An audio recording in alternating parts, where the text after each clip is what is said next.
Hey carriers, let's talk about something that keeps you rolling and your business out of trouble. I'm talking about ELP compliance. If you hold a CDL, run your own rig, or manage a fleet, listen up, because the rules just got stricter for 2025. So what is ELP? That stands for English Language Proficiency, and it's not just a box to check off.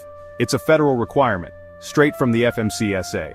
Specifically, it's laid out in 49 CFR Section 391.11(b)(2). This regulation says every commercial driver must be able to read and speak English well enough to understand highway signs, communicate with officials, and fill out reports. Now you might be thinking, but I get by just fine. Not anymore. With Executive Order 14286 rolling in, enforcement standards are tighter than ever for 2025. Inspectors are zeroing in on English proficiency during roadside checks and audits. If you or your drivers can't answer basic questions, read a manifest, or understand emergency instructions, you could be placed out of service, on the spot. That's lost time, lost money, and a big headache for everyone. So, what does sufficient English proficiency actually mean? It means you can read traffic signs, understand directions from law enforcement, and fill out logbooks or shipping documents without help.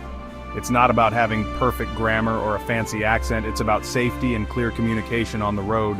If you're found non-compliant, the consequences are real. Think immediate out-of-service orders, citations, and even a mark on your safety record that could hurt your career. For fleet managers and owner-operators, it's even more serious. Non-compliance can lead to insurance hikes, DOT investigations, and losing contracts. That's why HCM Integrity Services created the ELP Compliance Training Course. This course is designed specifically for truckers like you. It's fast, straightforward, and covers everything you need to pass inspections and stay on the road. You'll learn how to communicate clearly, handle paperwork, and understand the latest FMCSA requirements.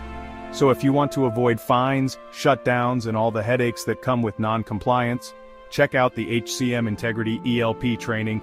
Don't leave your career or your rig at risk because of a technicality. Stay compliant, stay confident, and keep on trucking. Thanks for listening, and drive safe out there.